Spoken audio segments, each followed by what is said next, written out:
नमस्कार दोस्तों, मेरा नाम है भालचंद्र। ब्रह्मांड सिद्धाष्टक में आप सभी का स्वागत है। आज के इस वीडियो में हम चर्चा करेंगे मेष राशि का जनवरी 2023 का संपूर्ण राशिफल।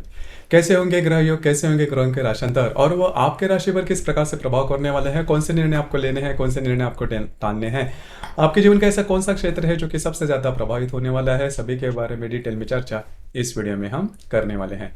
अपना जो चैनल है ब्रह्मांड सिद्धि एस्ट्रो, इस चैनल पर मेष राशि से लेकर मीन राशि तक की जो सभी 12 राशियां हैं, इन सभी 12 राशियों का जनवरी 2023 का राशिफल क्या होगा, इस विषय पर वीडियो अपलोड हो रहे हैं। आप उसका आनंद जरूर लीजिए। तो आज के इस वीडियो में हम चर्चा करेंगे मेष राशि के बारे में। तो सबसे पहले हम चर्चा करेंगे सूर्य के बारे में। सूर्य जो ग्रह है, यह सूर्य ग्रह आपका पंचमेश भी है, जो कि आपके भाग्य भाव में भ्रमण कर रहा है। और दिनांक 15 तारीख के बाद यह जो सूर्य है, यह सूर्य आपके दशम भाव में भ्रमण करेगा। तो दो तीन बातें हैं जिसके बारे में काफी अच्छे अनुभव आपको आएंगे। सबसे पहले महत्वपूर्ण बात, अगर आप किसी के रिलेशनशिप में हैं तो उनके साथ आपकी जो इंटरेक्शन है, जो हार्मनी है, वो काफी अच्छी बन रही है और इस महीने में भी वो इसी प्रकार से चलते हुए नजर आएगा। उसी प्रकार अगर आप नई रिलेशनशिप बनाना चाहते हो तो भी ये जो समय है वो आपके लिए काफ़ी ज़्यादा फेवरेबल साबित होगा। उसी प्रकार कई धार्मिक स्थल पर अगर आप विजिट करना चाहते हो, मंदिर हो या फिर धार्मिक स्थल के पर अगर आप विजिट करना चाहते हो, तो भी ये जो समय है वो आपके लिए बहुत ही ज़्यादा शुभ फलदायी साबित होगा। उसी प्रकार अगर आप शेयर मार्केट में डील करते हो तो कुछ अच्छे लाभ भी आपको मिले होंगे। तो कुल मिला के देखा जाए तो ये जो रवि का भ्रमण है वो आपके लिए शुभ फलदायी साबित होगा। दिनांक 15 तारीख के बाद ये जो रवि है वो आपके दशम भाव में भ्रमण करेगा, जो कि आपके लिए बहुत ही अच्छी बात होगी। जो भी आपका कार्य क्षेत्र है, वहां पर के जो लोग होंगे उनके साथ आपकी जो इंटरेक्शन होगी वो काफी अच्छी देखी जाएगी। तो कुल मिला के देखा जाए तो ये जो रवि का भ्रमण है वो आपके लिए काफी ज्यादा शुभ फलदायी साबित होगा। अब हम चर्चा करेंगे आपके राशि का जो स्वामी है मंगल, इसके बारे में। तो जो मंगल है इसके बारे में आपने देखा होगा कि पिछले करीबन अक्टूबर, नवंबर, दिसंबर, इन 2-3 महीने में आपका जो मानसिक संतुलन है वो नॉर्मल नहीं है। छोटी मोटी बातों को लेकर तकरार हो रही है। खास करके आपके जो खर्चे हैं वो काफी ज्यादा बढ़ रहे हैं और आपकी जो राशि है वो खर्च करने के मामले में आगे पीछे नहीं देखते हो, तो इसी का खामियाजा अभी आप भुगत रहे हो। तो ध्यान रखिए, आपके जो खर्चे है उस पर थोड़ा सा ध्यान रखना आवश्यक है। लेकिन इस महीने में सबसे अच्छी और महत्वपूर्ण जो बात है, जो मंगल वक्री हो चुका था वो आपके द्वितीय भाव में अभी मार्गस्थ होने जा रहा है जनवरी के 12 तारीख के बाद।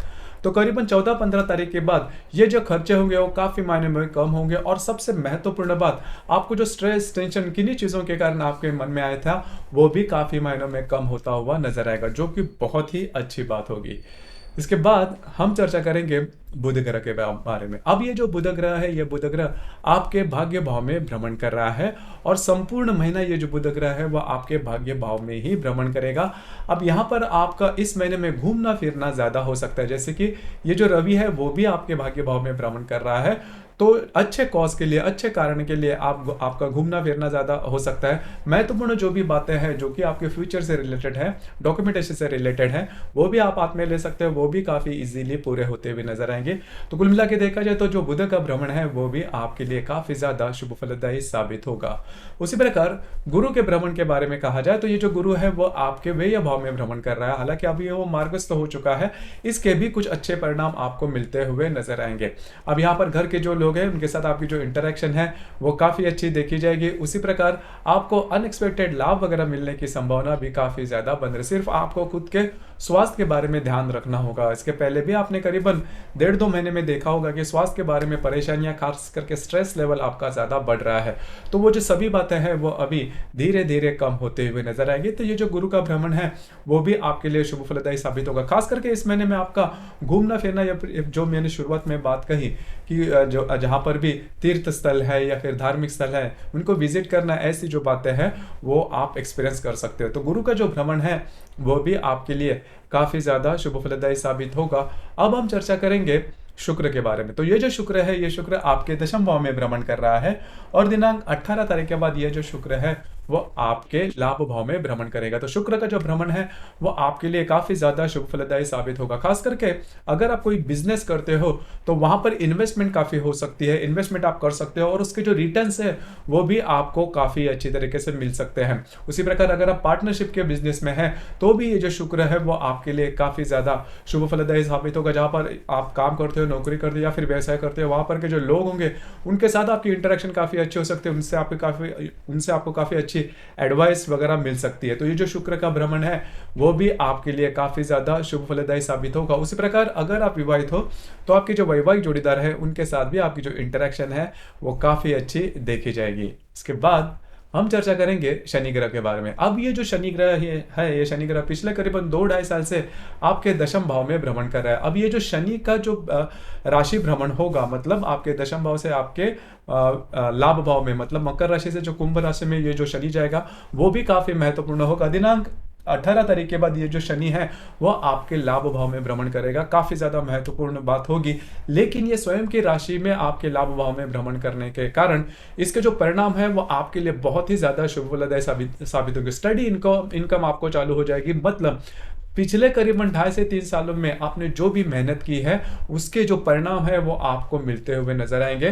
तो ये जो शनि का भ्रमण है वो आपके लिए बहुत ही ज्यादा शुभ फलदायी साबित होगा। हालांकि ये जो शनि का भ्रमण है वो आपके लाभ भाव में किस प्रकार से भ्रमण करेगा या फिर आने वाले 2-2.5 साल में इसके जो परिणाम है वो आपको अलग अलग किस प्रकार से मिल सकते हैं, इसके बारे में हम स्वतंत्र रूप से वीडियो अपलोड करेंगे, जरूर देखना। उसमें काफी डिटेल में बताया जाएगा कि जो शनि का भ्रमण है वो किस तरह से आपको अफेक्ट कर सकता है, कौन सी बातें हैं जो कि महत्वपूर्ण होगी, आपके लिए फेवरेबल होगी, और कौन सी बातें हैं जिसके बारे में आपको थोड़ा सा चौकन्ना रहना होगा। तो इसके संदर्भ में भी हम वीडियो अपलोड करेंगे। लेकिन मोटे तौर पर अगर देखा जाए तो ये जो शनि है वो आपके लाभ भाव में स्वयं के राशि में भ्रमण कर रहा है, तो इसके जो परिणाम है वो आपके लिए काफी ज्यादा शुभ फलदायी साबित होंगे। इसके बाद हम चर्चा करेंगे राहु और केतु के बारे में। अब ये जो राहु है वो आप ही के राशि में भ्रमण कर रहा है, जो केतु है वो आपके सप्तम भाव में भ्रमण कर रहा है। इस राहु के केतु के साथ किसी भी प्रकार के महत्वपूर्ण जो ग्रह है इसके कोई भी युति या फिर प्रतियोग न होने के कारण इसके महत्वपूर्ण परिणाम आपको नहीं मिलेंगे। लेकिन राहु का जब भी भ्रमण होता है तो आपके लिए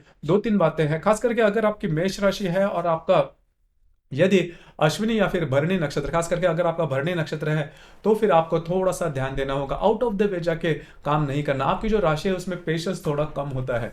तो कई दफा होता क्या है कि अगर आपके कोई काम नहीं होते तो जल्दी जल्दी में आप आउट ऑफ द वे जाके कोई काम करना पसंद करते हैं, लेकिन इससे थोड़ा बचिए, क्योंकि ऐसे अगर कोई बात आप करते हो तो उसका खामियाजा आपको भुगतना पड़ सकता है। तो इस चीजों पर थोड़ा सा ध्यान रखना आवश्यक होगा। तो मोटे तौर पर अगर देखा जाए तो यह जो महीना है इसमें पिछले 2-3 महीने से जो भी आपने स्ट्रेस टेंशन, आपके स्पेंडिंग के बारे में, पैसों के मामले में, स्वास्थ्य के बारे में स्ट्रेस टेंशन आपने जो भी सहन किए थे वो नॉर्मल होने की संभावना काफी ज्यादा बन रही है। मकर संक्रांति के बाद का जो समय है वो आपके लिए काफी ज्यादा स्ट्रेस फ्री साबित होगा, जो कि आपके लिए काफी अच्छी बात होगी। अब हम चर्चा करेंगे ग्रह योगों के बारे में कि ग्रह योगों के जो परिणाम है वो किस प्रकार से आपको मिल सकते हैं। तो सबसे पहले रवि और हर्षल का त्रिकोण योग होने जा रहा है दिनांक 5 तारीख को। जो रवि आपके भाग्य भाव में भ्रमण कर रहा है उसके साथ आप ही के राशि का जो हर्षल है वो त्रिकोण योग करने जा रहा है दिनांक 5 तारीख को। बहुत ही अच्छा ग्रह योग है आपके लिए, खास करके अगर आप फ्यूचर के बारे में किसी भी प्रकार से सोच रहे हो या फिर इसके बारे में निर्णय ले रहे हो या फिर आपके मन में शंका है कि किस तरह से निर्णय लिया जाए, तो इसके संदर्भ में कुछ अच्छे इंट्यूशंस आपको मिल सकते हैं। उस इंट्यूशंस पर जरूर काम करना, क्योंकि आगे जाके जो भी विचार आप प्रत्यक्ष रूप में अमल में लाओगे वो आपके लिए बहुत ही ज्यादा शुभ फलदायी साबित होगे। उसी प्रकार अगर आप किसी के रिलेशनशिप में हैं तो वहां पर भी कुछ अच्छी बातें हो सकती है।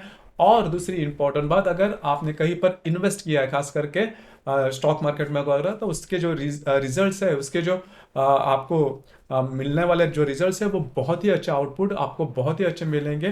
तो कुल मिला के देखा जाए तो ये जो रवि और हर्षल का जो त्रिकोण है वो आपके लिए बहुत ही ज्यादा शुभ फलदायी साबित होगा। कुछ अच्छे इंट्यूशंस वगैरह आपको इन दिनों में आ सकते हैं। उसी प्रकार दिनांक 7 तारीख को रवि और बुध की युति भी होने जा रही है। अब ये जो रवि है आपका पंचमेश में है, बुध जो कि आपका तृतीय षष्ठेश है, जिसकी जो युति है वो आपके भाग्य भाव में होने जा रही है। तो यहाँ पर सबसे इंपॉर्टेंट बात, 9 तारीख को ये युति होने जा रही है।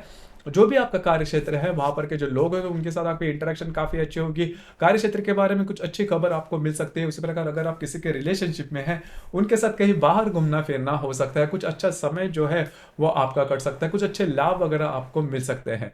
तो कुल मिला के देखा जाए तो ये जो रवि बुध की युति आपके भाग्य भाव में होने जा रही है वो बहुत ही अच्छे और शुभ, खास करके आपका जो भी कार्य क्षेत्र है उससे रिलेटेड कुछ अच्छी बातें आपको मिल सकती है। इसी प्रकार दिनांक 8 तारीख को बुध और हर्षल का त्रिकोण योग भी होने जा रहा है। बुध जो कि आपके भाग्य भाव में भ्रमण करेगा, हर्षल जो कि आप ही के राशि में भ्रमण करेगा, दोनों का त्रिकोण योग होने जा रहा है। बुध आपका वेश भी बुध आपका तृतीयेश भी है, षष्ठेश भी है और हर्षल के त्रिकोण योग में होने जा रहा है। तो आपको ऐसी कोई बात मिल सकती है जिसकी वजह से आपके जो इनकम स्रोत है वो बढ़ सकते हैं। मतलब अगर आप ढूंढ रहे हैं कि इनकम स्रोत किस तरह से बढ़ाया जाए, आपका काम है या फिर आपका अगर बिजनेस है, उसमें अगर आप देख रहे हो कि किस तरह से इनकम के जो स्रोत है वो बढ़ाया जाए, तो उसके संदर्भ में कुछ अच्छे अपॉर्चुनिटी वगैरह आपको मिल सकती है। बुध और हर्षल का जो त्रिकोण योग 8 तारीख को होने जा रहा है वो आपके लिए काफी ज्यादा शुभ फलदायी साबित होगा। उसी प्रकार दिनांक 9 तारीख को शुक्र और मंगल का त्रिकोण योग भी होने जा रहा है। शुक्र जो कि आपके दशम भाव में भ्रमण करेगा,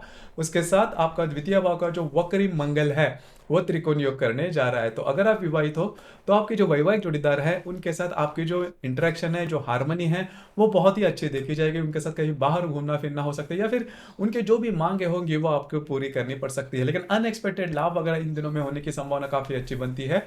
जो भी आपका कार्य क्षेत्र है उससे रिलेटेड कुछ अच्छे लाभ आपको मिल सकते हैं। तो शुक्र और वक्री मंगल का जो त्रिकोण योग होने जा रहा है दिनांक 9 तारीख को, वो आपके लिए काफी ज्यादा शुभ फलदायी साबित होगा। उसी प्रकार शुक्र और हर्षल का केंद्र योग भी होने जा रहा है। शुक्र जो कि आपके दशम भाव में भ्रमण करेगा, उसके साथ आप ही के राशि का जो हर्षल है वो त्रिकोण योग करने जा रहा है। अब ये जो ग्रह योग है दिनांक 14 तारीख को होने जा रहा है, तो यहाँ पर 2-3 बातें उसके ऊपर थोड़ा सा ध्यान रखिए। अगर आप विवाहित हो तो आपके जो वैवाहिक जोड़ीदार है उनके साथ छोटी मोटी बातों को लेकर तकरार हो सकती है। अब ये जो तकरार थोड़ी बढ़ भी सकती है। उसी प्रकार इन दिनों में मतलब ये जो ग्रह योग है 14 तारीख को होने जा रहा है, आपकी जो स्पेंडिंग है, आपके जो खर्चे हैं, आपके जो इन्वेस्टमेंट है, इसके बारे में थोड़ा सा सटीकता पूर्वक निर्णय लेना आवश्यक है, क्योंकि आपके जो अंदाज है वो चूक सकते हैं। खास करके आपके जो वैवाहिक जोड़ीदार है उनके साथ प्रॉब्लम कॉम्प्लिकेशन हो सकते हैं, वो थोड़ी बढ़ भी सकती है। उसी प्रकार दिनांक 22 तारीख को शुक्र और शनि की युति भी होने जा रहे हैं जो कि आपके दशम भाव में है। तो दिनांक 22 तारीख को शुक्र शनि की जो युति है वो आपके दशम भाव में होने जा रहे हैं। अब ये जो युति है वो भी आपके लिए शुभ फलदायी साबित होगी। कुछ अच्छे लाभ आपको मिल सकते हैं, आपके काम की अच्छी सराहना हो सकती है। तो ये जो शुभ योग, हालांकि शुक्र और शनि जो दोनों ग्रह है वो आपके राशि के लिए शुभ ग्रह माने नहीं जाते, लेकिन दशम भाव में इसकी युति होने के कारण इसके कुछ अच्छे परिणाम आपको मिल सकते हैं। तो कुल मिला के देखा जाए या फिर मोटे तौर पर अगर देखा जाए तो ये जो संपूर्ण महीना है वो आपके लिए, अगर आप कंपेयर करते हो दिसंबर या फिर नवंबर से, तो आपके लिए काफी ज्यादा शुभ फलदायी साबित होगा। कुछ स्ट्रेस टेंशन जो भी है वो काफी महीनों में कम होते हुए नजर आएंगे और कई प्रकार के शुभ योग इस महीने में आपके राशि के लिए है, जो कि बहुत ही अच्छी बात है। खास करके अगर आप किसी के रिलेशनशिप वाइज या फिर अगर आप विवाहित हो किसी भी रिलेशनशिप वाइज, ये जो संपूर्ण महीना है वो आपके लिए काफी ज्यादा शुभ फलदायी साबित होगा। और महत्वपूर्ण जो बातें हैं, मतलब पैसे के मामला में जो स्ट्रेस टेंशन वो काफी कम होता हुआ नजर आएगा। तो कुल मिला के देखा जाए तो जो संपूर्ण महीना है वो आपके लिए शुभ फलदायी साबित होगा। उसी प्रकार इस महीने की जो पूर्णिमा है वो 6 तारीख को है मिथुन राशि में, और जो अमावस्या है वो 21 तारीख को है मकर राशि में आपके दशम भाव में। तो यहाँ पर पूर्णिमा और अमावस्या के दिन किसी भी प्रकार के महत्वपूर्ण निर्णय बिल्कुल भी नहीं लेना, किसी भी प्रकार के हो, मतलब छोटे हो या बड़े हो, किसी भी विवादों में नहीं जाना, प्रोमिसेस कमिटमेंट बिल्कुल भी नहीं करना, क्योंकि इन दिनों में थोड़ी सी हमारी जो मानसिक क्षमता है, हम ज़्यादा भावुक हो जाते हैं, इमोशनल हो जाते हैं और इमोशन में लिए गए निर्णय चूकने की ही संभावना ज़्यादा बनती है। तो इन दिनों में किसी भी प्रकार के बड़े निर्णय बिल्कुल भी नहीं लेना।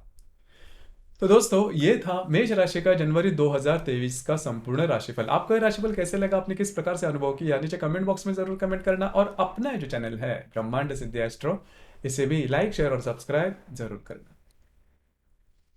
धन्यवाद।